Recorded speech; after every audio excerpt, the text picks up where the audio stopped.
Txaigatik. Gracias por venir en un momento tan complicado como este del COVID, que, en fin, que dificulta un poco la asistencia y la presencia de actos como este, y que entiendo que mucha gente no ha podido venir un poco por esto, ¿no? Como sabéis, el otro día, el pasado 28 de septiembre, Manu Leguinetxe hubiera cumplido 79 años, ¿no? Desgraciadamente, pues la enfermedad se lo llevó hace unos años, pero seguimos recordándolo desde luego desde el colegio y la Asociación Vasca de Periodistas, que le recordamos cada año con un acto como el que hoy vamos a celebrar, con la presencia, y en este caso con la presencia tecnológica de Mariano López, director de Viajar, que ahora os lo presentaré y os daré detalles de él, pero que han sido, y José Manuel Alonso, que han sido amigos y compañeros de profesión de Manu Leguinetxe de una forma muy estrecha, ¿no? Que ellos ahora nos van a contar un poco su relación, cómo trabajaron con él, cómo fue su relación incluso personal, sus anécdotas y, por supuesto, hasta dónde nos ha llevado lo que hemos aprendido de estos profesionales del periodismo, los que hemos sido un poco los que hemos seguido trabajando y que admiramos ese trabajo que han llevado a cabo, ¿no? Sus colaboradores, aquí tenemos incluso, tú no le ves, Mariano, pero tenemos un colaborador muy estrecho que trabajó mucho con Manu Leguinetxe, que es José Raplaza, que fue un cámara que estuvo con muchos trabajos con Manu, y que José Ra también en la primera edición que hicimos de estas jornadas,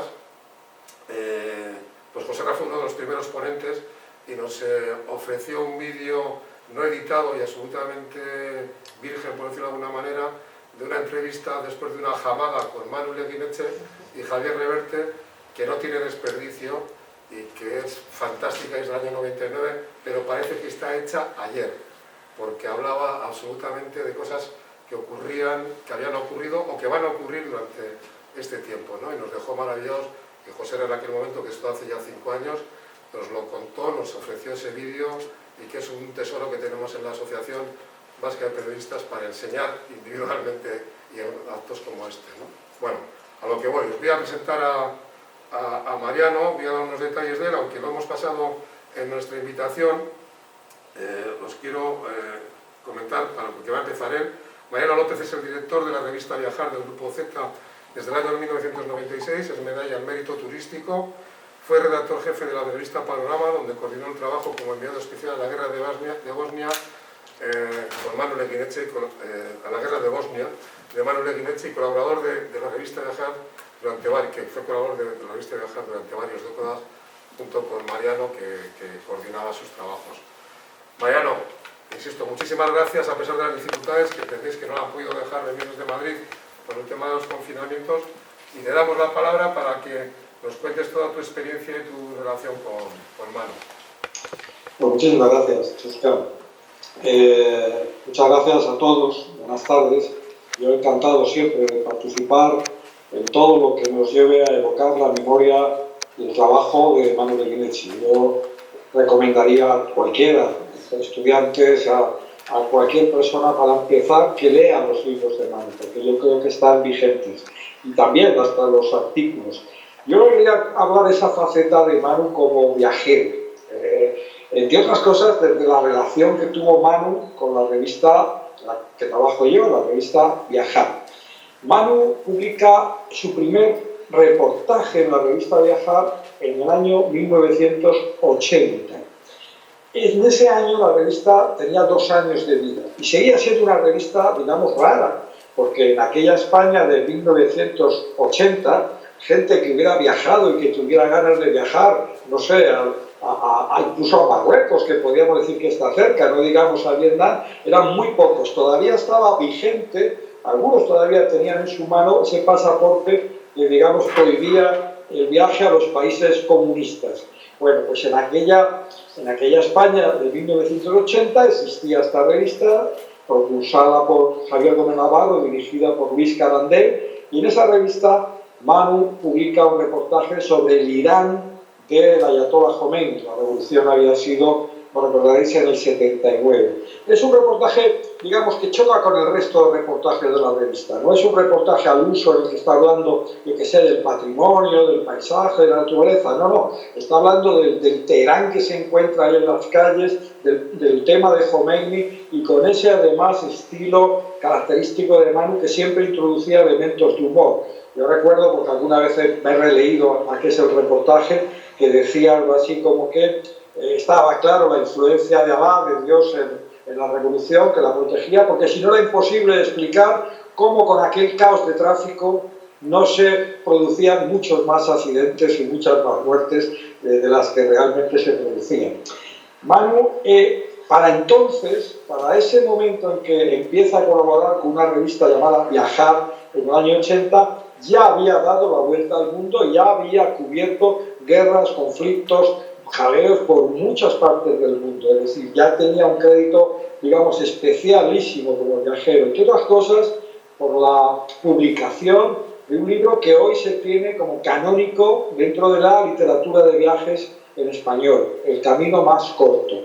Como saben ustedes, como recordarán, bueno, pues El camino más corto nace cuando Manu tiene 23 años, se suma a una expedición que conoce, la Transworld Expedition, y comienza, digamos, una aventura que pretendía hacer 40.000 kilómetros, batió un récord anterior, y se suma, bueno, pues porque contacta con ellos, con los organizadores, les conoce una tasca, aquella famosa frase de no tengo ni idea de mecánica, no sé conducir, no sé cosas útiles, pero sé cantar, jugar al bus, entiendo de fútbol, y he leído a Stevenson, a Conrad y a Verne, y con ese patrimonio y sus 23 años se embarca en esa expedición y narra ese viaje años después en un libro fantástico, sigue siendo fantástico su lectura, hay una edición original y luego una edición anotada posteriormente por el propio Manu, en el cual estás hablando de un libro de viajes en el que presta especial atención a los conflictos políticos, en el que entrevista dentro de ese viaje al Dalai Lama, al Tenzin, al Sherpa que subió con Hillary al Everest, a la Madre Teresa de Calcuta, a Indira Gandhi, y le preocupa poner el foco en la actualidad, digamos, política internacional de ese país. Es decir, no estamos hablando de un libro de viajes como otros libros que podemos conocer, en el cual, insisto, bueno, pues hay descripciones más o menos atractivas desde diversos puntos, pero en este caso estamos hablando de un reportero que fija su foco, que tiene su mirada puesta en temas de actualidad. Un reportero que a sus inicios había cogido ya un ferry para ir a cubrir con 19 años la guerra de Argelia, él por su cuenta, casi como colaborador, y que luego está haciendo ese viaje por 30 y tantos países, de los cuales 20 y tantos estaban en guerra. Eso también hay que verlo tanto. Él le coge, bueno, por la separación de India y Pakistán, él tiene la guerra entre Laos y Vietnam, es decir, todas esas rutas le va prestando atención y procura además desde su viaje mandar crónicas a periódicos, etc. De ahí que, aún sin terminar el viaje, hay una pequeña polémica sobre si finalmente estaba en Australia o no en Australia. Hay los que acompañaron el viaje dicen que esa última parte, que si Manu ya estaba un poco perdido, no remató el viaje. Es igual. Manu le ofrece ya cubrir la guerra de Vietnam, y entonces Manu deja la Transworld Expedition, se va a Vietnam, comienza, digamos, su auténtica carrera como corresponsal de guerra, y al mismo tiempo estudia periodismo, sigue estudiando periodismo, es decir, casi es corresponsal de guerra antes que graduado, era entonces en periodismo. Ese libro, insisto, que es canónico y que Manu, yo creo que años después, muchos años después, pues lo calificaría en alguna entrevista por ahí publicada como que ha sido uno de los libros que le ha procurado más satisfacciones, incluso editoriales, en verdad, de crítica, y insisto que lo revisó con especial atención.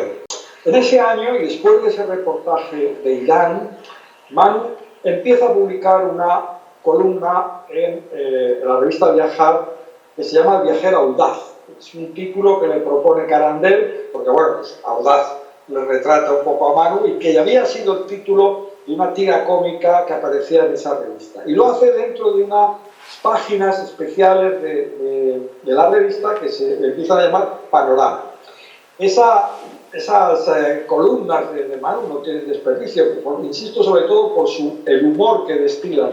La primera de ellas se llamaba Fronteras y Guerra Fría, y es un tema muy recurrente en Manu, el enfado que le procuraban esos funcionarios que le preguntaban por el nombre de su padre y de su madre cada vez que tenía que entrar o pedir un visado. Decía, vamos a ver, ¿para qué quieren saber en todos los países del mundo a los que voy cómo se llama mi padre, cómo se ve mi madre? ¿Qué valor tiene eso en una frontera?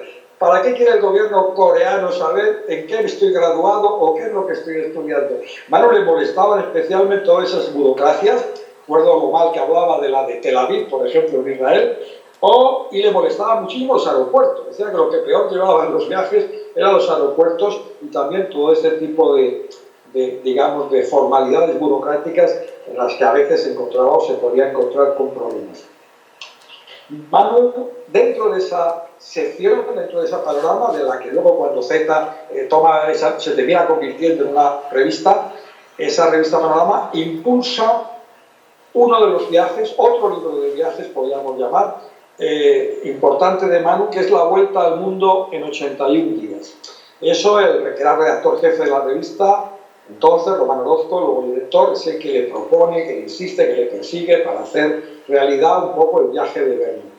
Y Manu, que no ha hecho libros siguiendo, nuestro amigo Javier Reverte, siguiendo la estela de escritores, siguiendo la estela de libros, no, su foco estaba en la actualidad política, yo insisto. Manu se embarca en ese viaje en el cual se encuentra una reflexión, lo primero, una experiencia molesta, y es que no se puede viajar como en los tiempos de Phileas Fogg, en los tiempos de Julio Verne, porque ya no hay barcos que hagan el transporte, ya no hay ni siquiera cargueros, y eso le molesta mucho. Y cuando viaja además en los cargueros que va encontrando, tampoco viaja en tren por Estados Unidos, viaja en el Galgo, esos autobuses de la Greyhound. Bueno, pues cuando viaja en esos cargueros le molesta mucho no estar también desconectado. Manu necesitaba estar casi a diario recibiendo información, siguiendo los conflictos y las historias que a él le interesaban, y le interesaban de muchas partes del mundo.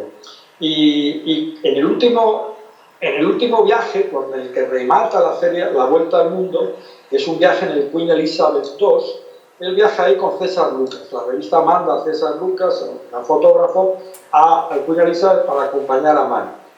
Y Manu se pasa casi todo el viaje, la travesía del Queen Elizabeth de Nueva York a Southampton, se la pasa casi metido en su camarote.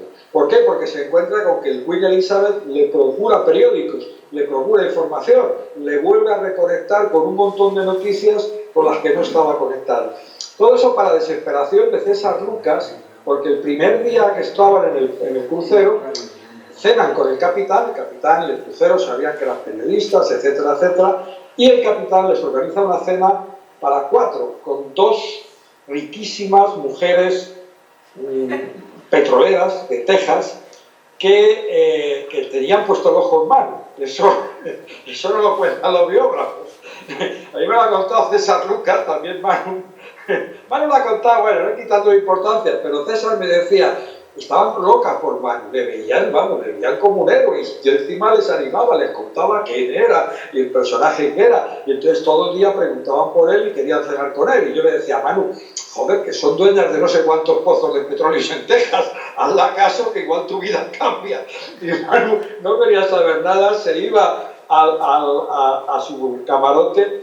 Y luego César hizo una foto de Benimacio, la tengo todavía en la cabeza, y es una foto de Manu con la máquina de escribir en mitad de la cubierta del Queen Elizabeth, casi al amanecer, en la que está solo en la cubierta con su cámara. Yo creo que retrata eso muy bien lo que era Manu.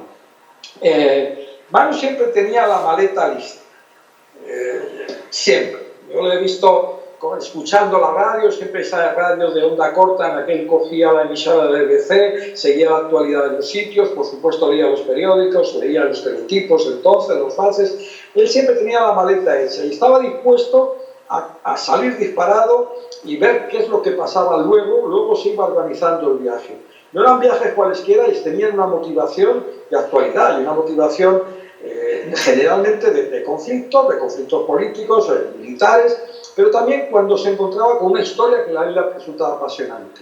Hay un libro muy recomendable a mi juicio también por su valor literario y por el atractivo de la historia, que es El precio del paraíso. Él coge un avión y se va a Bolivia siguiendo el rastro de un español, republicano, que había sido uno de los últimos presos en Mauthausen, que había estado en la columna de Urruti y que estaba perdido en la selva. Y va allí sin tener una idea clara de cuál era su paradero, en una época en la que no había Google, ni Internet, ni no sé qué, ni no sé cuántos. Y termina encontrando y dedicando un tiempo, y con eso, como yo digo, con la maleta hecha. Una maleta casi siempre muy ligera, porque Manu, yo creo que esa disposición del viajero a tener eso, a tener siempre listo el pasaporte, siempre activado el pasaporte, no contar con que se necesitaba mucho dinero.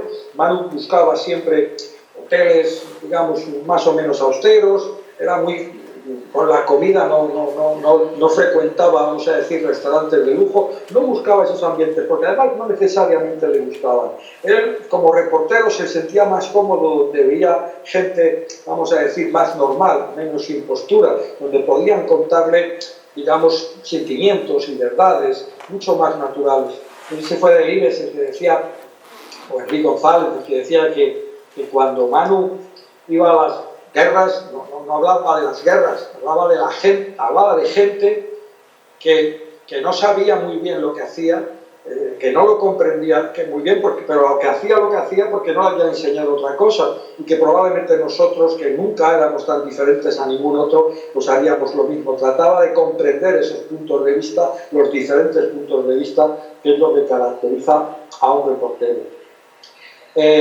Años después, hablando de guerras, yo le conocí, cuando, como ha dicho Chuscan, en la revista Panorama, yo era redactor jefe, y bueno, yo me encargué durante un tiempo de la coordinación del viaje de Javier Reverte y de Manu a la guerra de los Balcanes, Sarajevo y tal. Bueno, yo me encargaba precisamente de buscar el hotel, esas cosas que se hacen en producción, etc.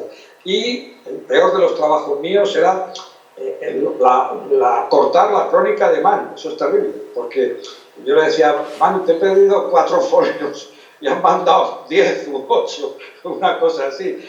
Y decía, no, tú corta y tal. Digo, pero ¿cómo voy a cortar? Joder, ¿qué ideas tienes? ¿Cómo te voy a cortar? Es que no puedo, no soy capaz. Y siempre me decía lo mismo. Dice, Marianete, tú tienes que entender que lo mejor de este oficio es que te pidan 2 folios, que te paguen por hacerlos, que les guste y que no te obliguen nunca a verlo publicado. Yo no sé, yo doy por bueno que tú lo has publicado muy bien, no me lo cuentes. Bueno, pues ahí fue cuando en esa historia pues se fue tejiendo, hablábamos todos los días por teléfono, por una razón o por otra, y ahí ya fuimos tejiendo pues una amistad a 3, con Javier y con Manu.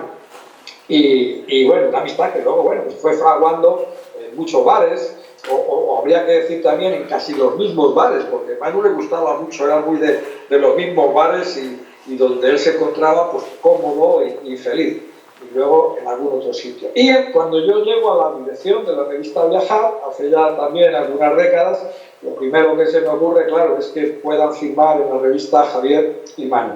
Y Manu vuelve a la revista con una sección que tituló El arte de viajar. Yo creo que más que lo tituló él, lo titulé yo, aunque él estaba de acuerdo porque asumía que ese arte de viajar en cierta medida él lo dominaba.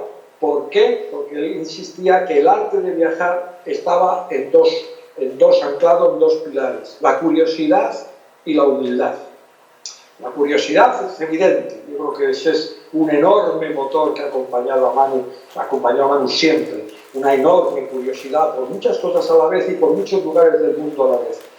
Y la humildad es que Manu estaba vacunado contra lo contrario. Yo creo que también Enrique González, el que es ahora corresponsal del país en Buenos Aires, decía que lo que más le había gustado del Camino Más Corto y otras obras de Manu era, aparte de la alegría que destilaba, de la vitalidad, el cariño, es que Manu parecía inmunizado frente a la tontería. Eso de estar inmunizado frente a la tontería era una característica que a mí me consta que le preocupaba. Y si os fijáis, pues yo que sé, muchos del entorno de Manu, pues por ejemplo cuando estaba en Rihuega o antes y tal, pues ahí el Manu tenía sus amigos, el médico, el otro, el archivo, el bar, el tal, y ahí se encontraba muy cómodo. Por eso se encontraba feliz, porque sabía que la amistad ahí era sincera y no había toda esa ceremonia de la gente que le da cosas, medallas y tal. Manu tenía la maleta siempre hecha y nos ha dejado muchos libros de lugares en los que no es, insisto, lo que podíamos encontrar en un libro de colección de descripción de monumentos, pero sí retratan muy bien un momento político, la gente, y siempre tienen elementos escrito de Hong Kong, escrito de Filipinas, escrito de Australia, escrito de muchas partes del mundo, en que si ahora recuperamos esas narraciones, seguro que es interesante. Y en viajar, bueno, en viajar pues todos los meses iba publicando sus relatos y sus puntos de vista, y algunos tenían que ver con lo que un libro también que podríamos llamar muy cercano a esa literatura estándar de viajes, que es Hotel Nirvana. Hotel Nirvana es uno de los libros más divertidos que yo le conozco a Manu. Es divertido, desde el principio hasta el final. Habla de eso, de hoteles que a él le han gustado, porque tuvo encuentros fugaces, porque le atraía al hotel, porque entendía que hay hoteles que eran fundamentales para entender la ciudad, para entender la historia de un personaje o incluso para entender un conflicto. O simplemente hoteles en donde se habían encontrado historias que a él le parecían asombrosas. Yo recuerdo cuando habla de Gran Bretaña, en Atenas, lo que le llamó la atención de ese hotel era que un camarero le decía: mire usted, señor Leguinense, a este bar, fíjese lo que hay ahí, son ingleses, llevan bebiendo todo el día, beben para ser felices. Qué diferente es de nosotros, señor Leguinense, nosotros bebemos porque somos felices. A mí esa historia que la contaba varias veces me parecía fantástica. Hotel Nirvana, la editorial, ese fue un éxito editorial. No todos los libros de Manu fueron un éxito editorial. Yo me acuerdo el de Mao, firmó en la Feria del Libro 25 ejemplares y la editorial luego le liquidó porque se habían vendido 80 y decía: ¿cómo puede ser que una semana vendieron 25 y en 2 años no vendieron más de 50? No me lo puedo creer, pero bueno. Pero el de Hotel Nirvana fue fantástico, fue una gran tal. Ahí dentro del Hotel Nirvana cuenta uno de los pocos viajes que ha hecho Manu siguiendo a un personaje, más que a un libro. Y era uno de sus personajes quizá más interesantes para él de la historia, que era Hemingway. Manu, para la revista Panorama, y luego para el libro, él hace la ruta de Hemingway, digamos, por Pamplona, por San Fermines y tal, durmiendo en los mismos sitios, comiendo. Hemingway, ahí está. Hemingway para él era una referencia muy especial por la forma de vivir, por muchas pasiones y además por un detalle del que había presumido Hemingway, y es que él decía: hay autores que escriben libros que están muy bien y con palabras de $10. Dice: yo voy a intentar hacer libros que están muy bien con palabras de $1. Y creo que de alguna manera Manu también recoge ese impacto y esa influencia. Manu, yo le recuerdo lo que disfrutaba, lo que procuraba siempre. Yo le decía: pero ¿qué te parece hacer esto y lo otro? Y decía: bueno, vamos a quedar, vamos a tomarnos unos vinos, vamos a beber, ya luego hablamos. Disfrutaba comiendo, disfrutaba bebiendo, no grandes comidas ni grandes nada.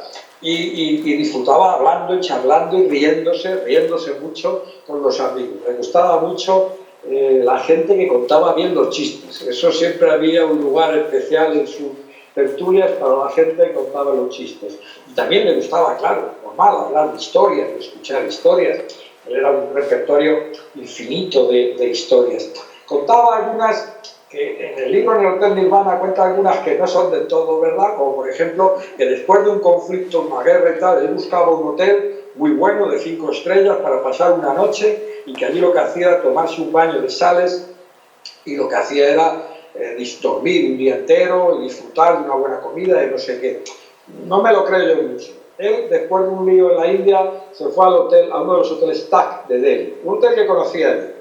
Y le digo: hombre, ¿vienes del TAC y tal? Digo: sí. ¿Qué te parece el hotel? Y dice: muy bien, muy bien. Y nos ponemos a hablar del hotel Y digo, pero si no te has enterado de nada del hotel, no sé qué has visto del hotel.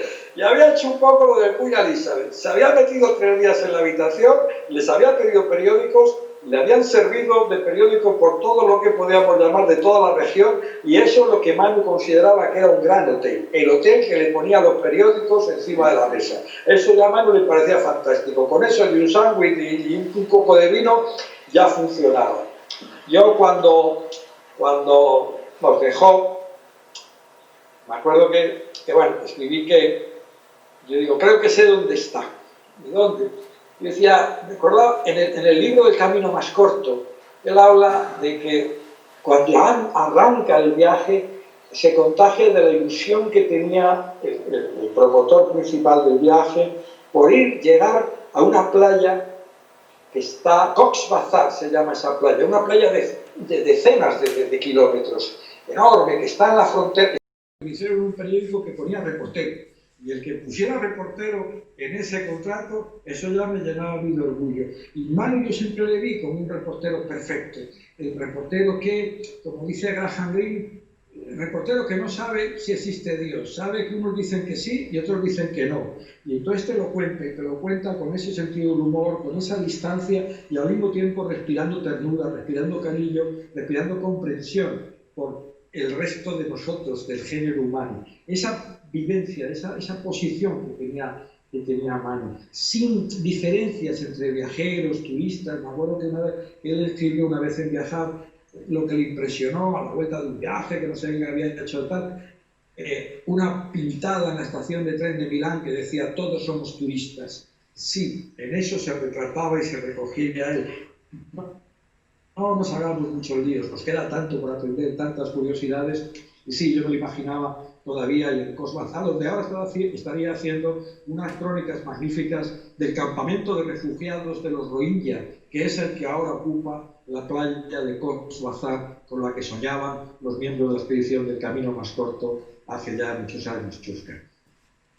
Muchas gracias, Mariano. ¿Me escuchas? ¿Me escuchas?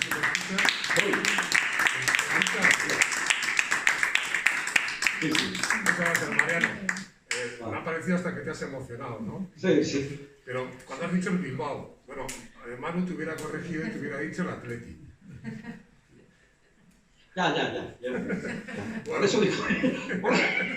Bueno, Como he advertido, discutíamos. Yo lo que sí, has hablado de los libros de viajes de Manu, ¿no?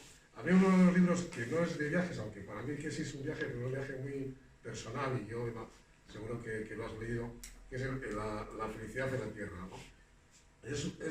A mí es el libro de los que yo he leído de Manu, que evidentemente no he leído todos, es el que más, o sea, por supuesto el camino más corto es la Biblia, pero ese libro de La felicidad de la tierra es para mí el más personal y es un viaje interior, que además es un libro que está escrito creo que como de 10 años, porque son pequeños apuntes que él hace durante el tiempo que él está en Brihuega buscando casa, bajando a jugar al mus al pueblo, yendo a cazar, a que se le pierda el perro vuelve, el perro se va, ¿no?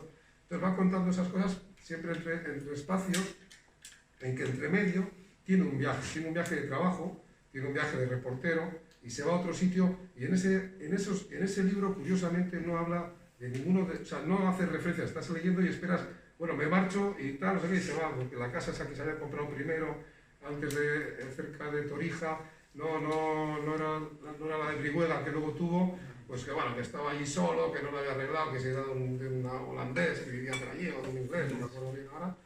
Bueno, entonces, pero no contaba, me marcho, y no contaba dónde había ido, ¿no? Sino que volvía otra vez a su viaje interior, pero en la Alcarria.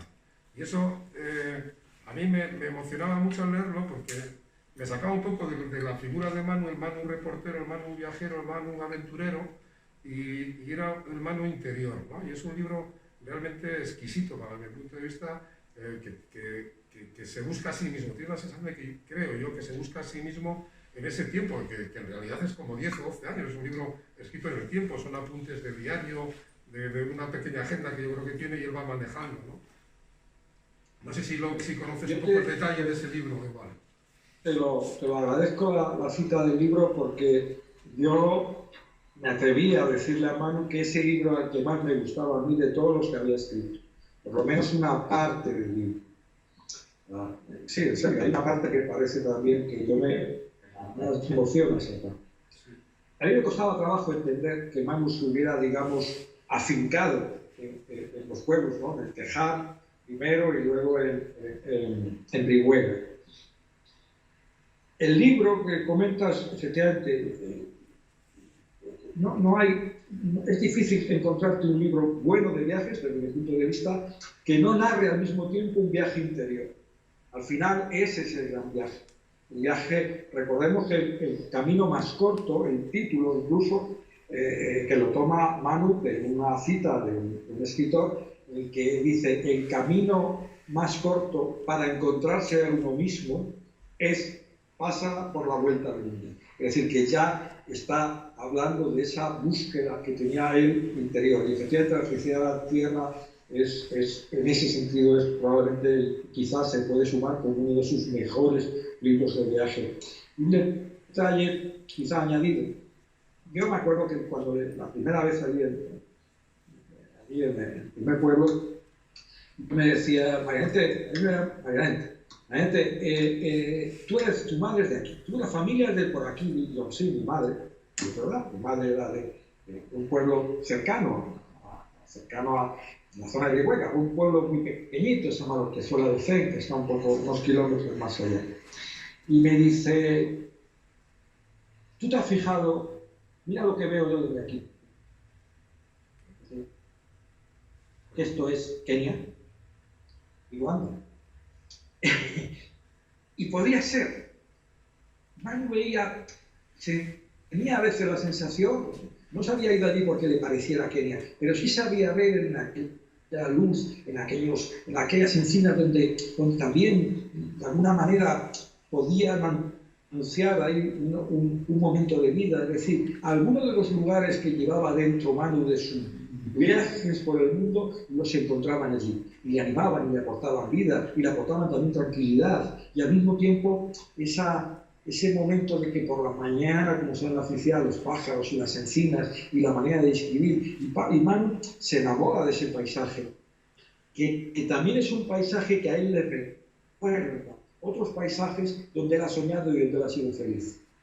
Es algo que no acabamos. Yo, fíjate, me hubiera quedado con las ganas de seguir hablando de eso. Lo que pasa es que cada vez que hablábamos de eso en esos pueblos, enseguida aparecía allí el médico, aparecía el otro, porque Manu siempre nunca estaba solo. Y yo, igual que discutía con lo del Atleti, también discutía con lo del médico en la guitarra. Yo nunca soporté la música que tocaba el médico amigo de Manu. Le decía: ¿cómo te puede gustar esto? Joder, es muy malo. Si me está oyendo, me mata. Te va a oír porque está muy malo. A mí me ha gustado la tuna y todas esas cosas. Entonces, ¿para qué me estás ahí tocando la cosa folclórica? A mí eso no me gustaba. El resto de la gente, por ejemplo, el jardinero era una maravilla que tenía Jesús y la gente y tal. Y yo me he reído mucho con eso. Fíjate, ayer estuve comiendo con Javier Reverte, que os manda recuerdos. Sabes que no era imposible ir.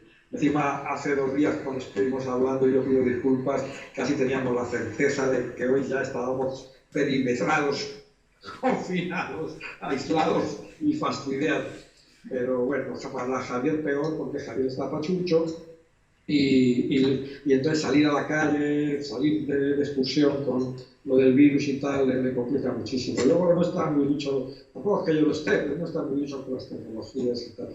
Pero a mí, Javier, siempre cuando hablamos y tal, y acordamos de Manu, siempre lo que nos acordamos, fíjate, no es de un libro, ni de un reportaje, ni de una guerra, no, nos acordamos un momento en que nos reímos. Otro libro de viaje, y termino, es el libro, de viaje. Otro libro en el que sigue la pista de un personaje es el de Wilfred Thesiger. Wilfred Thesiger fue uno de los grandes aventureros, es decir, él resulta hijo del diplomático y hace una expedición con caballeros y es al territorio de los Anquí, que eran que te cortaban eso de pedazos de determinadas partes de tu cuerpo cuando se enfadaban contigo. Hace un viaje muy peligroso. Y ese personaje le atrapa. Tampoco sé muy bien por qué. Sí sé que, por ejemplo, salimos a pescar con el barco del Vagamundo, que era de Javier y de Manu, ahí en Garrucha, y La escena era tremenda. A las 5 de la mañana, Manu con una silla leyendo un libro de Tessinger, Los árabes de las marismas, Javier medio loco pilotando con la caña, con la otra, y yo tenía una borrachera del día anterior, porque entre el Athletic, el MUS y el Wiki, no sé qué, yo allí veía los bonitos que saltaban, justo el día de su cumpleaños.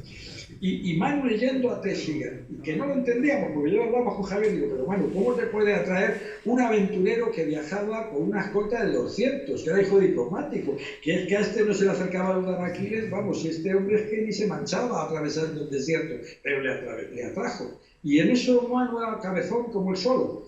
Le atraía al personaje, se documentó al personaje, le faltó el canto duro para hacerse también el viaje allí por el desierto con los camellos, y escribió un libro sobre Tessinger contra todo consejo y pronóstico de la editorial. Yo creo que eso le daba igual. Los temas que le sentía curiosidad, los países por los que sentía curiosidad, las noticias por las que tenía interés, cogía la maleta y se presentaba y empezaba a narrar. No esperaba que se le dijeran ni el director de la publicación ni el director de nada. Él tenía ese espíritu independiente y una curiosidad independiente. Y eso también hacía que esos reportajes vivaran, los libros también. Yo tengo la suerte de tener, pues yo creo que casi todos los libros de Manu, algunos en diferentes ediciones, y bueno, y los he releído. Por ejemplo, Hotel Ivana me he vuelto a leer y tal, porque además es una manera también de recordarle, y yo creo que si vale de algo ahí, pues los mensajes que vas uno dejando por ahí, mi insistencia en que hay que leer a Manu. No solamente, yo lo agradezco muchísimo, lo comparto con vosotros, recordarle, también leerle.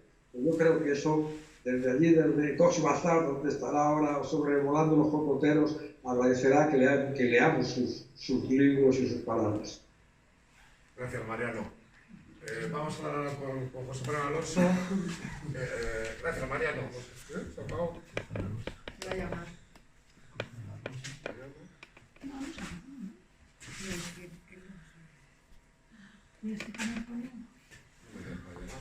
Estará llamando. Que no oír. Espera. No sé si me queda algo por decir.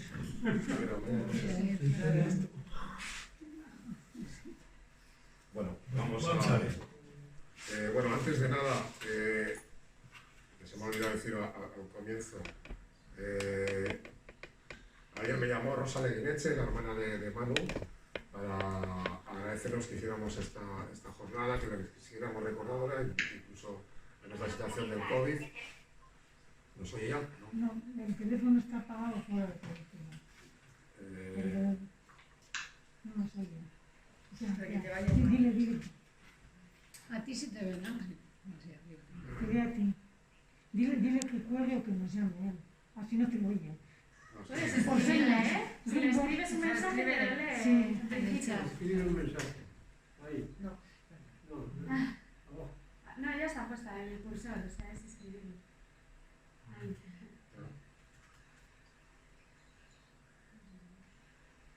¿Está llamando él? No, aquí no me llama.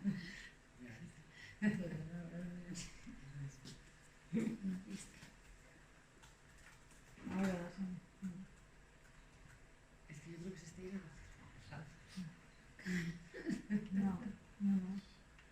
Bueno, lo que quería decir es que Rosa Leguineche nos agradece muchísimo que hagamos esta jornada de hoy, que participe Mariano López, que como ya habéis oído era sí. Hola, Mariano. No, lo que estaba comentando es que ayer nos llamó Rosa Leguineche para agradecernos a todos, incluso a ti, por supuesto, y a José Manuel, la participación y la asistencia a esta jornada de recuerdo a Manu, que hacemos todos los años y que este año para ella era muy especial que hiciéramos por esta situación que tenemos de COVID, y que ella tradicionalmente también ha asistido en persona a este acto, ha estado con nosotros aquí en Bilbao en otras ocasiones, pero que como está en Madrid, pues también le ha sido imposible venir en persona, ¿no? Pero bueno, pero lo agradezco. Bueno, vamos a hablar ahora con José Manuel Alonso.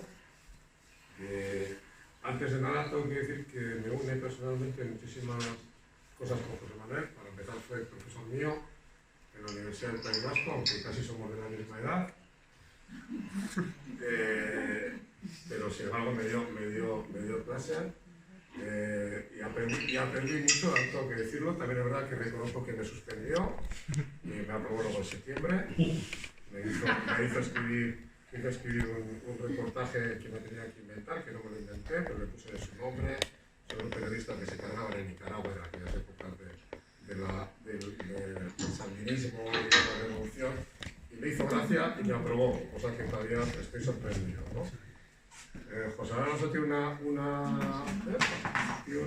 una larga vida profesional, ya que ha trabajado, aparte de ser escritor, en la educación superior, en la Universidad del País Vasco, en la Universidad de Deusto, fue redactor jefe de la Gaceta del Norte y de Bella, así como de la Hoja de Lunes, y dirigió 3 diarios vascos, 2 de ámbito local, como Tribuna Vasca y el Periódico de Álava, que fundó, y otro perteneciente al Grupo El Mundo, como fue El Mundo del País Vasco. Ha sido director de comunicación en el Departamento de Cultura, Turismo, Juventud y Deportes del Gobierno vasco, y ha escrito y publicado diversas obras de literatura y ensayo, así como biografías diversas. Tiene numerosos premios, entre ellos en su libertad de expresión en el año 2002. Y como digo, es un maestro de periodistas, aparte de buen amigo, y por supuesto ha sido presidente de la Asociación Vasca de Periodistas, que nos dejó un legado que todavía estamos tirando de él, afortunadamente, porque nos dejó muchas cosas y nosotros seguimos aprovechándonos de eso que dejó.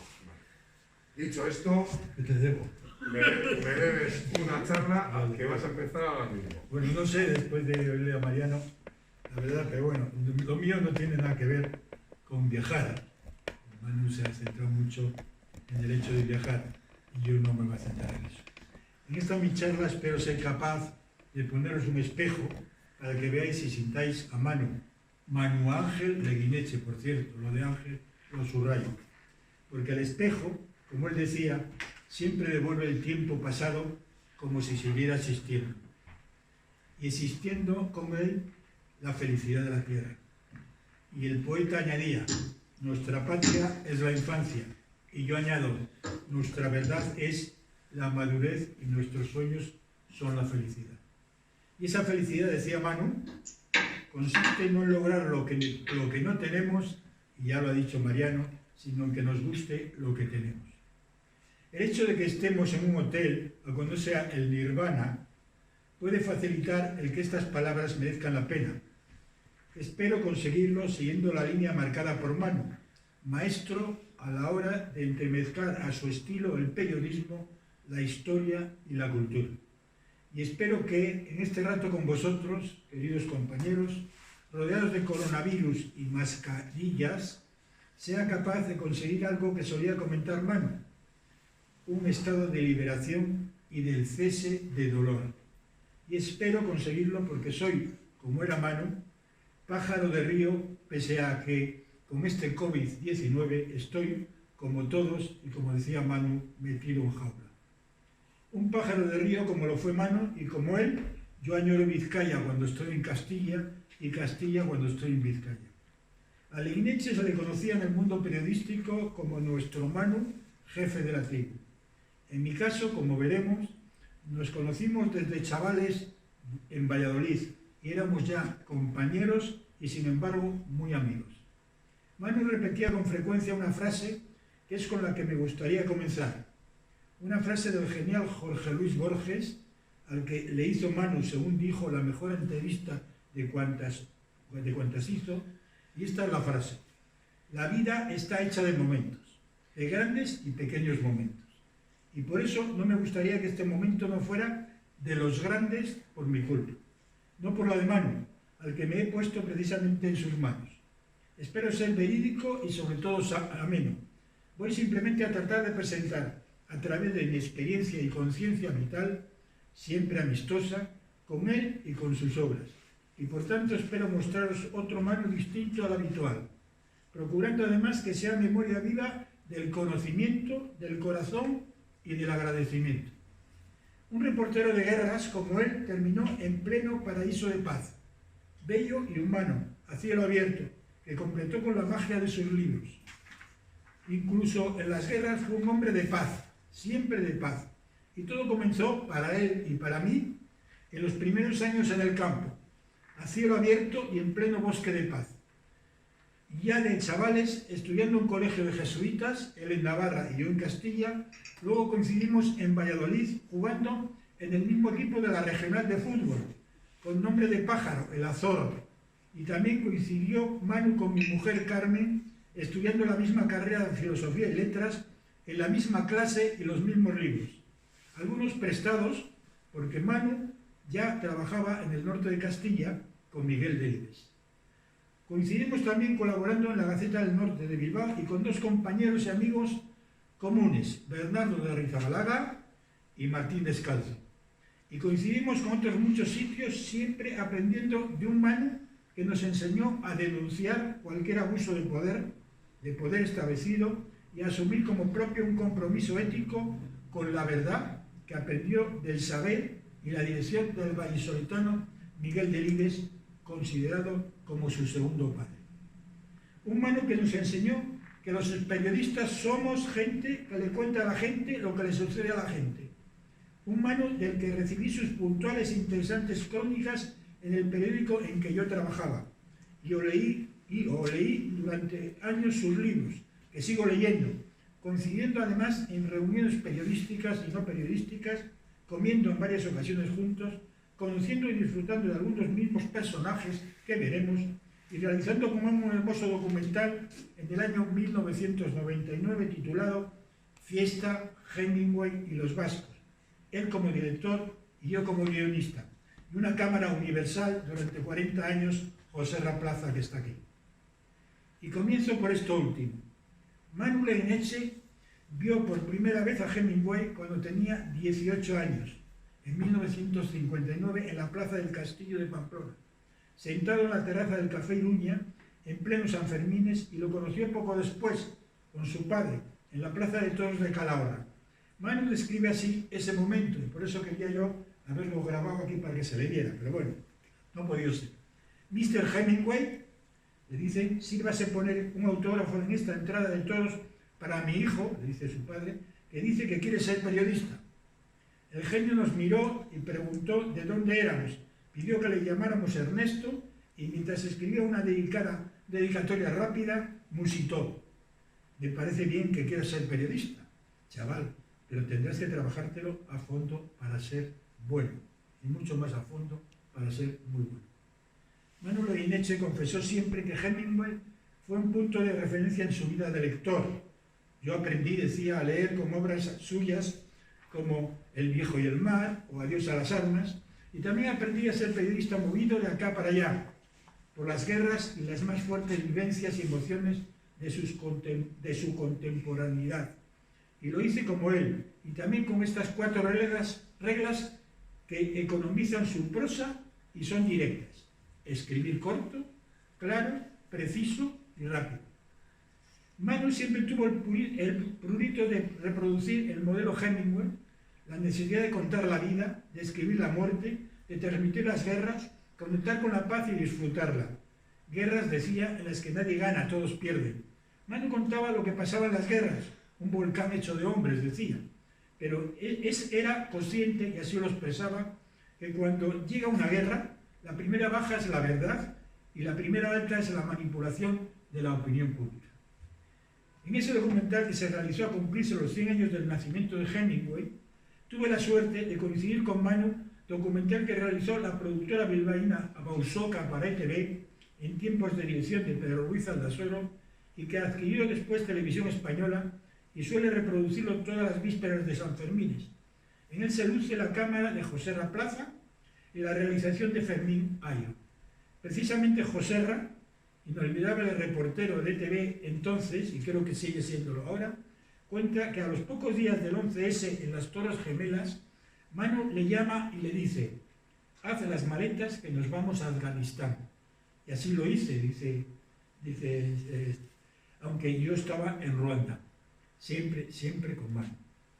Ese encuentro para realizar el documental de Hemingway y los vascos fue inolvidable y nos comprometimos de la mano de Pausoca bajo una frase de Manu que nos sirvió de denominador común.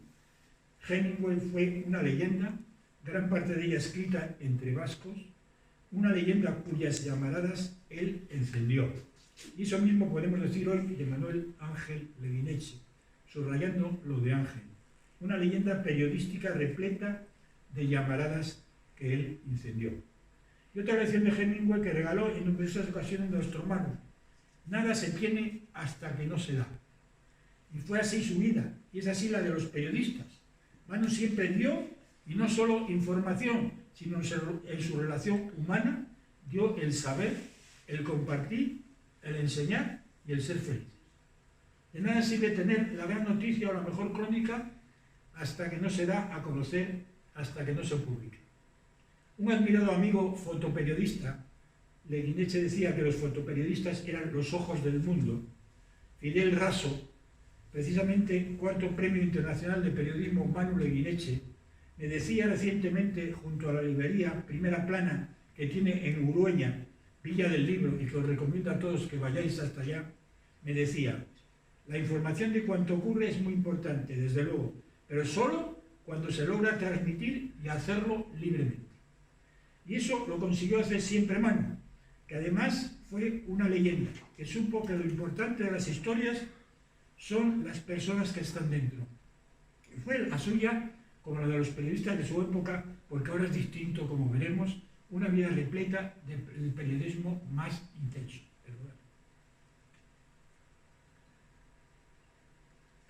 Y lo fraguó así desde chaval, en tiempos difíciles en la pedanía vasca de Belendiz, donde nació el 28 de septiembre del 41, en plena biosfera, agua, tierra, aire, de Urdaibai, reconocida por la UNESCO. Y hoy celebramos sus 79 años y 3 días de aquella época, fecha tan feliz, repleta de futuro. Belendiz, pequeña agrupación vecinal perteneciente al municipio de Arrazoa, Guernica. Tan vecinal que de chaval Manu, siempre que dibujaba, trazaba un caserío con un perro, una chimenea humeando y un gallego. Y estaba tan cerca de Guernica que por el bombardeo de conocimiento tan universal le permitía decir a Manu que la Segunda Guerra Mundial comenzó en su pueblo. Eran años de escasez y hambre, heredados de una guerra civil que no dejaba de mostrar sus cicatrices. Manu recordó siempre aquella conexión con la naturaleza, los sonidos del hacha en el bosque. Soy más de campo que de ciudad, decía. La pelota botando en el frontis de la iglesia y el cuco cantando en la ermita de San Lorenzo. Ver amanecer en el campo, le decía Miguel Delibes a Manu cuando iban a cazar juntos, es ver estrenar el mundo. Además, la afición del padre de Manu por la lectura le sirvió para sus primeros sueños literarios y periodísticos. Estos a través de la revista Mundo, que como cuenta Víctor López en el último y completo libro que hemos leído, Manu Leguineche, el jefe de la tribu, este que tenéis aquí, que creo que es el último de Manu, y yo me lo he leído entero, está todo subrayado. Bueno, entonces, como le decía, ver amanecer en el campo, lo que impulsaría su vocación por vivir y contar las guerras, aquellas lecturas primeras que hacía Manu.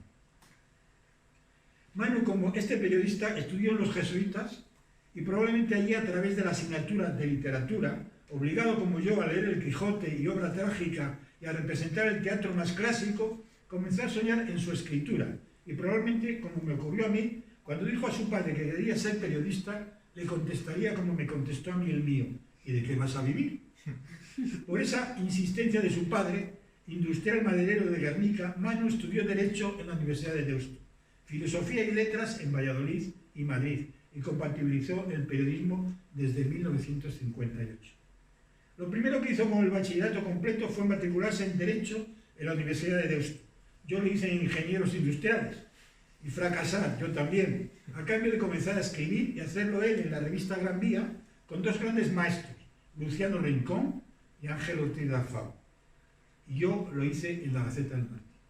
En Deusto conoció a un jesuita de entonces, Bernardo de Arrizabalaga, Marquina, año 23 nació, el que fuera durante años, entre otras muchas actividades, responsable de comunicación de la Diputación Foral de Vizcaya, auténtico maestro que tuve yo como profesor e inspector en el Colegio de los Jesuitas en Valladolid, ciudad donde le enviaron y donde animó a que recalara Manu.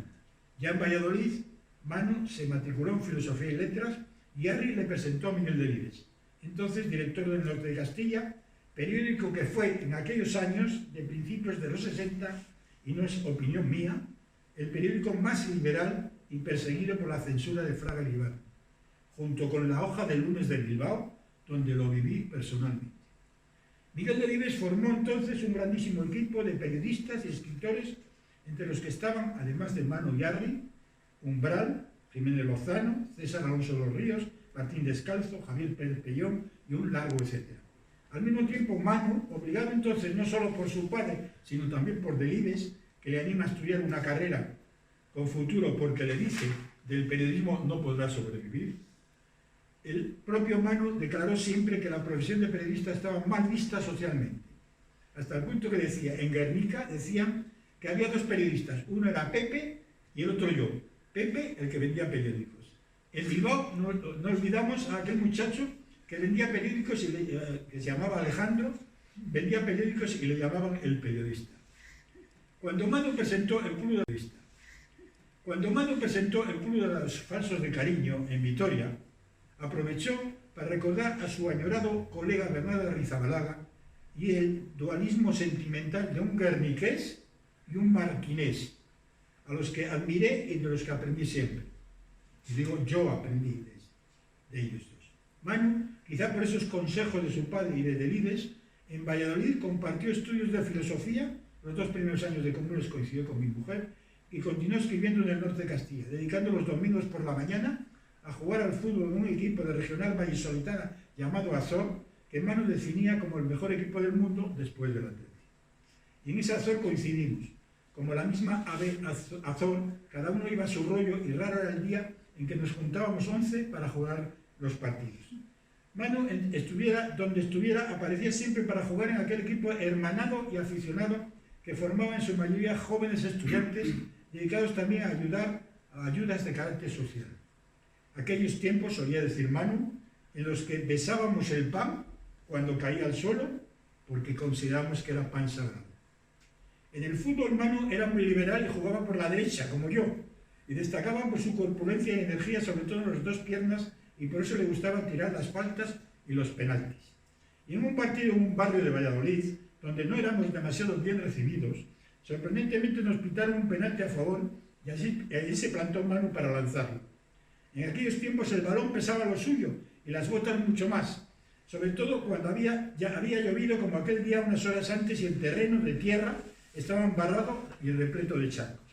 El árbitro colocó el balón encima de uno de esos charcos y Manu pegó al cuero con tanta fuerza que, pese a que iba al cuerpo del guardameta, no consiguió detenerlo, se le coló y el guardameta quedó herido en el suelo. Manu acudió de inmediato a reanimar a su supuesto enemigo y advirtió al árbitro que no jugaríamos hasta que el portero se recuperara del todo. Tuvimos que esperar casi 20 minutos y el árbitro, convencido de la firmeza y solidaridad de Manu, aceptó encantado. Es una anécdota que no se conocía de Manu y que refleja un poco lo que era él. Miguel Delibes de Manu expresaba este sentimiento. Se escribe como se es, y Manu escribió siempre sin otro mandato que el de su propia conciencia, siempre sana. El extraordinario narrador castellano decía, el buen periodista se diferencia del malo porque, además de poner rostro a las noticias, el bueno, siendo libre, busca la verdad, la justicia y la conmoción. Nuestro Manu ha simbolizado, decía Vázquez Figueroa, la esencia de la independencia informativa, alejado siempre de los componentes del poder mediático y político. Es decir, esa necesidad de contar con honestidad los grandes hechos, la vida y la muerte, además de señalar la realidad con objetividad, porque Dios solo existe para los que escriben editoriales. Señalar además con datos y hechos, siempre con datos y hechos objetivos, los desequilibrios del poder. Y eso fue lo que hizo Manu, desde que le dio la mano Miguel Delibes, el único director que tuvo y que dentro de 16 días se cumple el centenario de su nacimiento, para el que he escrito y enseguida se estrenará, si es posible con el COVID, una obra de teatro que he escrito yo titulada Mirando al cielo, que es lo que hace todos los días el castellano de la Castilla profunda. Delibes llegó a decir de Manu, no he conocido un periodista que en el breve plazo de unos años convirtiera sus viajes alrededor del mundo, ya lo hemos visto, a través de Mariano, y alrededor de todas las guerras habidas y por haber, en lecturas obligadas para el gremio de cabezas cultas y el otro gremio, el de los apenas iniciados. Y es que Manu inventó un género propio, escribió ensayos, mejor sería decir estrenos, en los que mezclaba la narración de viajes, el periodismo, la investigación, la historia e incluso el humor, y lo hacía con un estilo ágil, rápido, culto, divertido, inconfundible e inimitable. Dedicar media hora todos los días a la lectura de los libros de Manu es una gozada que yo he experimentado y os lo recomiendo. Y hablando de libros, hay otra lección de Manu. Todo viaje debe comenzar en una librería, decía. Aunque él hacía además otra cosa. Terminaba los viajes escribiendo un libro.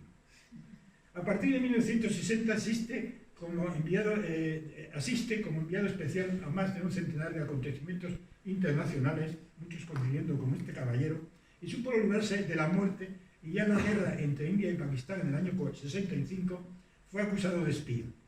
He estado, comentaba, en más de 100 jaleos que organizamos los humanos.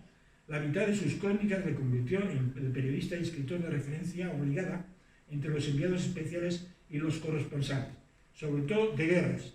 Podríamos recordar aquí a algunos compañeros muertos en pleno combate, ¿verdad? Manu decía: el corresponsal de guerra es un artista de la situación límite. Necesitaba escribir al borde del abismo y las rayas de sus cuadernos eran las líneas de fuego enemigo. Bueno, ese era el corresponsal de guerra de entonces, porque ahora podríamos preguntarnos qué guerras y crónicas de esas guerras hay actualmente. Y yo, desde luego, no sabía responder qué guerras hay ahora en el mundo. Manu fue tan plural que, además de ser reportero por el mundo, sacó tiempo para escribir 40 libros, crear y dirigir agencias de noticias, dirigir y realizar programas de radio y televisión, con José María Íñigo Informe Semanal y como director en Portada. Y nunca olvidaré, y le felicité por ello, el reportaje sobre el asesinato de los jesuitas en El Salvador, entre los que estaban 2 compañeros míos de colegio, Nacho Martín Baró y Segundo Montes, en la residencia de la universidad junto al rector y famoso vasco de Portugalete, Ellacuría, al que entrevisté en 2 ocasiones, y tema del que he publicado hace unos días el 3er artículo en Cacetaria, nuestra revista. Volviendo a Manu, sus crónicas se publicaron en 41 periódicos y dirigió y fundó agencias de las que se abastecieron todos los diarios de España, agencias como Colpisa, Liz, Faspress. Además de todo, le sobraban temas periodísticos, y pongo un ejemplo. Cuando fundó en el año 2000 la editorial Maori y la revista Siglo XXI, Manu presentó para el primer número una lista de 300 temas. Manu tuvo tiempo y sobre todo voluntad de enseñar periodismo cara a cara, y lo primero que subrayaba era: el periodismo es el mejor oficio del mundo a condición de dejarlo a tiempo, pero nunca se deja, siempre hay algo que te movilice. Y él recordaba el 11S, el 11 de septiembre de 2001, y por eso se fue de inmediato a Nueva York. Siempre le encantó enseñar periodismo al que no sabía, como le enseñaron a él en el norte de Castilla, diario que ponía Manu como ejemplo porque tenía rostro y era materia apropiada con la amenaza de la censura para discutir sus lectores. Y por todo eso, estando yo en la Comisión de Garantía de la Federación de Periodistas, le dimos el premio a Manu argumentando algo fundamental. Este premio es un alegato a la verdad y libertad de este periodista, pero sobre todo a lo mucho que nos enseñó a todos. Le enseñó el periodismo al que no sabe y dedicar horas a los amigos, jugar al mus y seguir a un atleti puntualmente, del atleti hasta la muerte, precisamente en el libro que escribió con Pacho Unzueta y Santi Segurola en el 98, era Atleti, Conversaciones en la Catedral, en donde cuentan las más increíbles anécdotas de los seguidores de los Leones Blancos. El estilo periodístico de Manu, ya me falta bastante menos, o sea que tranquilos. El estilo periodístico de Manu era personal, seductor, cosmopolita, ágil, rápido, culto, divertido, inconfundible e inimitable, que lo convirtió en el precursor del reportaje periodístico literario de España. Su periodismo fue individual, sí, pero también coral y muy coral, pues trabajó desde sus agencias para muchos periódicos. Vivió como yo, y algunos de los que están aquí, el periodismo en blanco y negro, el de las viejas rotativas, y el nacimiento de la televisión. Y en cuanto a su literatura, siempre tenía razón y talante periodístico. Iba muy a ras de la tierra y de la actualidad que él vivía y sabía contarla como nadie. Autor de 40 libros, he dicho. Manu fue autor de más de 40 libros a los que se le nota que disfrutaba del relato vivido, que la anécdota nunca escrita. Uno de los que más me impactó fue Los Ángeles Perdidos, que podría haberse titulado El infierno de ser niño en muchos lugares del planeta Tierra. Se trata del testimonio crudo e incluso salvaje del comportamiento de la humanidad con los niños. Y da unos datos significativos. 40.000 niños mueren de hambre al día y 12 millones viven sin techo. Eso hace 22 años, que es cuando publica el libro. Hoy los datos serán mucho más brutales. Manu, en ese libro, es un creador del cielo infantil, de viejos continentes. Presenta un acta de acusación contra un mundo cada vez más feroz y excluyente. Comienza el cariño con un cántico a Jorge Guillén, aquel poeta buen amigo de Chillida, al que tiene dedicado una de sus clásicas obras delante del Museo de Escultura de Valladolid. Manu subraya: la sala de este jardín, la reunión de estos amigos, funden lo vivo y lo puro. Lo vivo sigue estando porque de Manu siempre se sacan, como hacía también García Márquez, las rosas amarillas de su jardín de compañero y sin embargo amigo. O sea, los que habéis leído a García Márquez, lo de las rosas amarillas era una permanente impresión e interés sobre todo por los jardines y por las flores, que decía también Manu que siempre había que regarlos, lo que también la felicidad, que hay que regarla, y él hablaba, por ejemplo, del amor, que el problema del amor es la convivencia, que es donde fracasa el amor. Otros libros que no olvidaré nunca son El Club de los Faltos de Cariño, una pura contradicción porque va dedicado precisamente a los que Manu dio siempre mucho cariño. Libro leído con el también recordado Juan Carlos Aguillot en tiempos dorados. Y El Camino Más Corto, libro redondo, una vuelta completa a la Tierra con un pequeño grupo de periodistas norteamericanos. En otras ocasiones se ocupó de sacar a luz Los Topos, que escribió junto a Jesús Turbado, y es un inmenso reportaje sobre los republicanos que se escondieron durante años tras el final de la guerra en cuartos tapiados. Y ahora, cuando este gobierno que padecemos quiere resucitar el enfrentamiento, Manu, a raíz de esos topos, advertía: a veces te preguntas si la guerra civil, con su reguero de represalias y ajuste de cuentas, habrá terminado de verdad. Y el libro que se explica desde su titular es La felicidad de la tierra, que es donde está linealmente el Manu más feliz, que ha comentado Mariano también, en su Extremadura que convierte en Extremadura, y feliz pese a ser su última felicidad en la tierra. Pero el libro que he leído más de una vez ha sido, y no por ser masoca, La tribu. La tribu. Bien, porque me toca muy de cerca. Narra el golpe de Estado en Guinea y relata la vida de los corresponsales de guerra, aunque para Manu eran corresponsales de paz. Para leerlo hay que tener un vaso de agua muy cerca y poder así digerirla por lo que cuenta. Fue para Manu uno de sus encuentros sangrientos y en este coincidió con un antiguo amigo, muy amigo mío, Saturnino Ibongo Yanga, con el que conviví en Pamplona en los años 60 estudiando en la universidad.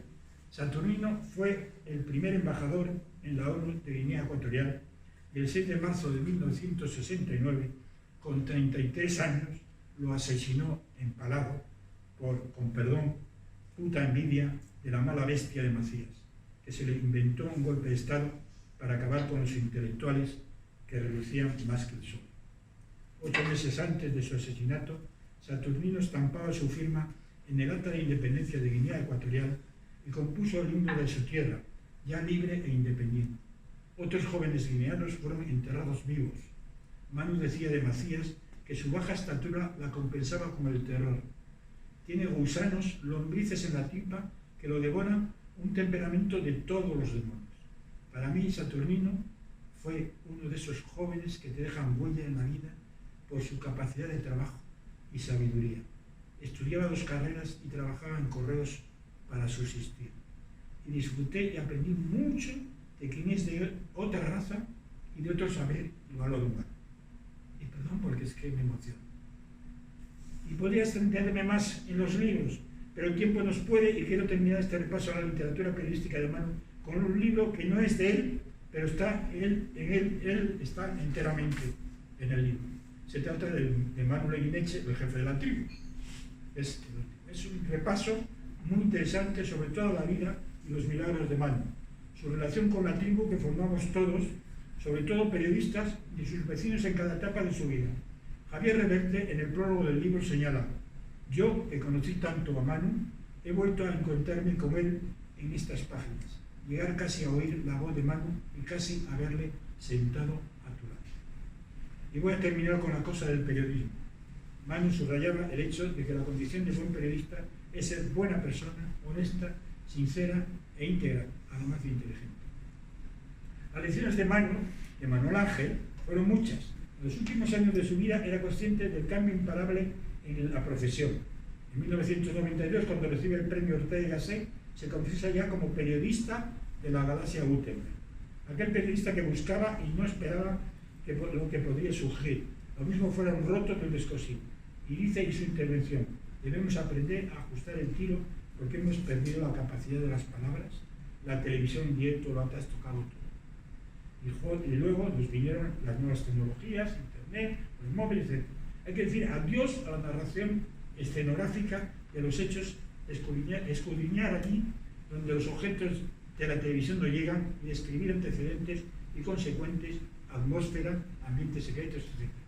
Hay que seguir, como decía Manu, coincidiendo con Delibes, hay que seguir levantando las piedras donde ha habido alguien o alguienes que han tratado de esconder lo que no quieren que se sepa.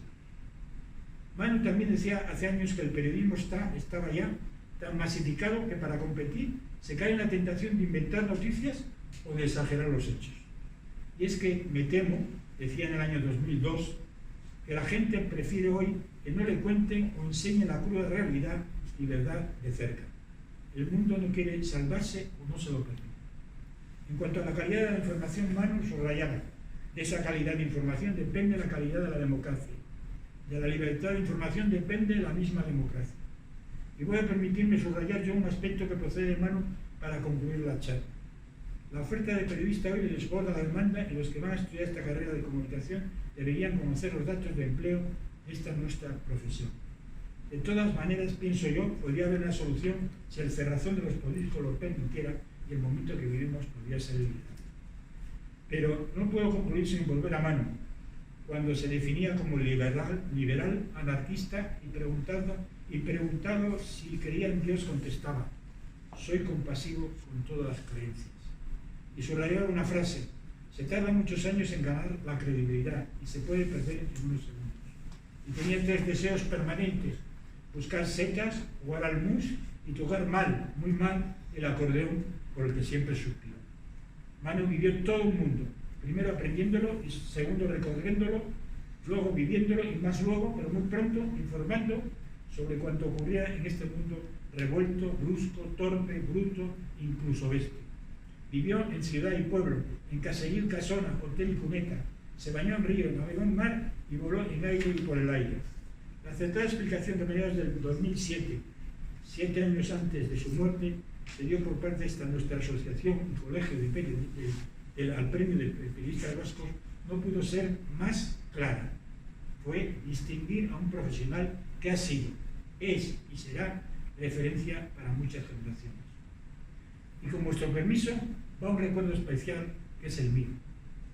Pese a su trabajo intenso y a diario, Manu en muchas ocasiones era divertido y siempre dispuesto a recibir al periodista novato y a hacer milagros.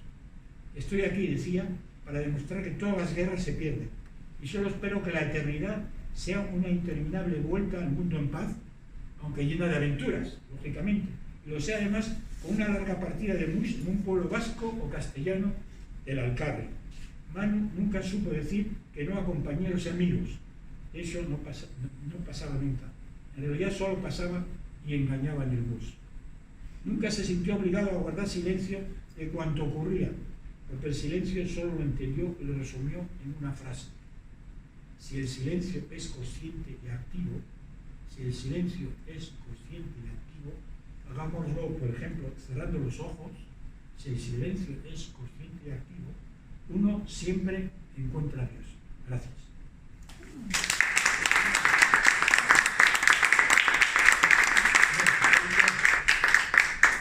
Muchas gracias, José Manuel. Pues sí, nos ha gustado el repaso global que has hecho de vas a hablar aquí con de tu historia. hay que cortar algunas cosas, ¿eh? Relación. Siempre muy largo. Siempre muy largo. Bueno, ha estado genial. ¿Te ha gustado? Muy bien. Esto, ¿Eh? La nieta del periodista, que dices tú, es esta. La de Verónica, Del otro el periodista. otro periodista que cuentas ahí. Bernardo. Ese era mi amigo de Chiche. Claro, claro. Manu, en Guernica había dos periodistas, Manu y Y Pepe. mi padre, No sé si- mi no sé si abuelo soy era el Mariano. que vendía los Sí, sí, sí, sí. Está la nieta, está aquí también la nieta de Bernardo de Andriaga. No. La que nació. Arizabalaga. Arizabalaga. ¿Eres nieta de...? No, de Pepe, del que vendía periódicos. El que vendía los periódicos. Ah, de Pepe. El que vendía los periódicos. Joder. Pero no te sentó mal, ¿no? No, pero si eso Manu ha escrito, yo lo tengo escrito. Qué buena. Ah, no, es la nieta de Pepe, el periodista que comentaba antes, José El que Manuel. vendía los periódicos en Sí, Guernica. sí. Qué buena. Eso lo ha escrito, yo lo Sí, tengo sí, escrito. es de él, eso es de él. Pues eso. Yo la mayoría de las cosas es de él. Y luego- eso me lo ha Salvo que dicho. me he emocionado con Saturno. Además me lo ha Hubiera sido dicho. presidente de Guinea Ecuatorial, con Directamente. toda seguridad. Con toda seguridad hubiera sido presidente de ese país. Oye, ¿queréis hacer alguna pregunta, sobre todo a Mariano, que es el que está más incómodo con el teléfono en la oreja? No sé si queréis... Ay, perdona, Mariano, que yo no sabía que estaba... Está en directo. No, bueno, yo, si me permites, Suscan, lo primero que yo quiero es decir que ha sido un lujo para mí y un momento muy especial escuchar la intervención del maestro y de verdad que lo agradezco y es el mejor retrato que he escuchado nunca de Manu, un perfil de toda su obra, sentido, vivido, también emocionado y de verdad que lo he disfrutado. O sea, yo creo que ha sido un gran lujo y el mejor homenaje que se puede hacer a su memoria a tan pocos días de su casi 79 cumpleaños, no digo el día 28. Muchas gracias, ha sido un lujo para mí estar aquí con vosotros esta tarde. Yo lo que... Gracias a ti, Mariano. Bueno, tanto es así que José Manuel ha estado como 2 semanas intentando buscar un acordeonista para traerlo, para homenajear a... Porque siempre decía que tocaba muy mal el acordeón, pero siempre soñaba con el acordeón. Sí. Y digo, tener un acordeonista ahora, un par de piezas vascas como acordeón hubiera sido una maravilla. Con la rosa roja y el acordeón hubiera sido el recuerdo perfecto. No ha habido Y la rosa amarilla. no ha habido posibilidad de encontrar un acordeonista que se prestara, pero lo ha estado buscando Tenía, durante 2 semanas. tenía O alguien que cantase Manu- por nada. Yo lo Manu que... tenía un oído muy malo. Sí, sí. Tenía un oído muy malo y la prueba, vuelvo a decir, es que le gustaba la guitarra del médico. Por eso tocaba para el acordeón. De Manolo. Yo quiero hacer una pregunta. Sí. Toma, te voy a dar a ti la, perdona, Es para Jesús. te voy a dar a ti la flor porque tú empiezas a trabajar como periodista. Tenemos una periodista de la cadena SER que empieza hoy es su primer día de trabajo y ha venido a cubrir la Mi información. primer día de práctica, sí. Ay, sí, tienes ahí. Dime. Está aquí en el teléfono. Pues encantada. Pues, yo he aprendido María. mucho con esta charla, la verdad. Dile, cuéntale, no sé si me ha oído. Cuéntame, Estoy oyendo. Bueno, yo es que no, yo aquí estoy de observadora, o sea, protagonista. Pero cuéntale, es que no me ha oído lo que he dicho, de tiras a tu Mariano es compañero. una periodista que se estrena como Te escucho periodista, bien. está en prácticas, y Eso se es, estrena estoy estrenando y con esta jornada. Con es, esta es un buen comienzo. Está mirando la pantalla, cosa que tú me ves a Claro, mí, que no sé cómo hacer esto. Cuando he ido a comprar la flor amarilla, ¿verdad? Ahora. La flor amarilla nos ha dicho el florista, que había leído a García Márquez entero, dice que el funeral de García Márquez se celebró todo con rosas amarillas. Eso nos ha contado. va a ser un recuerdo que vas toda tu vida te vas a acordar. Estoy seguro. Hombre, claro, porque está registrado, ¿no? Sí. No, yo quería comentarte, Mariano, cuando has hablado del arte, ¿no? En nuestra profesión, ya has hablado de curiosidad y de humildad por parte de Manu, y luego tesón, y esfuerzo y atrevimiento y osadía para perseguir su sueño, ¿no?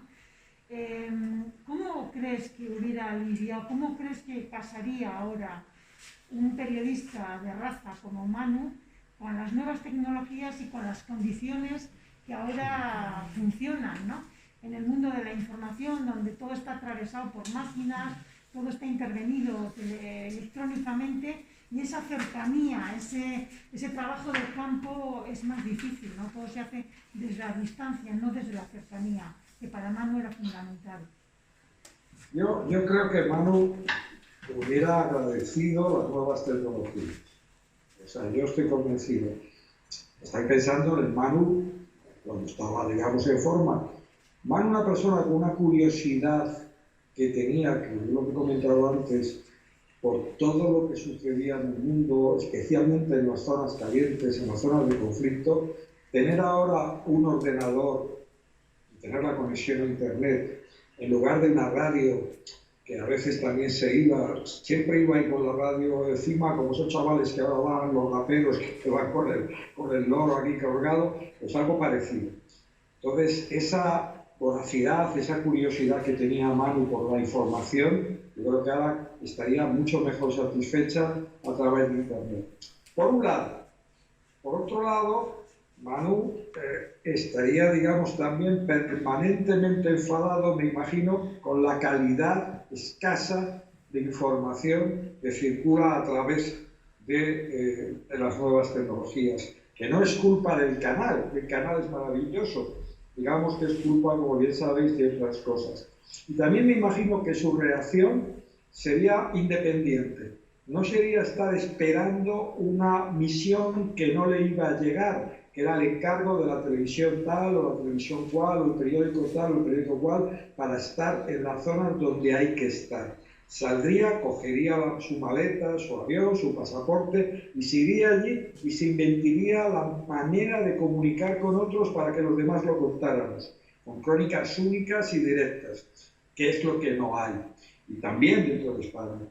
Es decir, leemos cualquier libro, cualquier crónica que recuperemos, la cantidad y la calidad de información que también transmite. Con ese lenguaje, como ha dicho José Manuel, hemingwayano, si se me permite, preciso, corto, claro, con un trabajo detrás de cantidad de información. Eso es lo que él buscaría, y para eso, ¿por qué no utilizar esas nuevas tecnologías que no nos dan más que posibilidades de estar ahora en contacto con la otra punta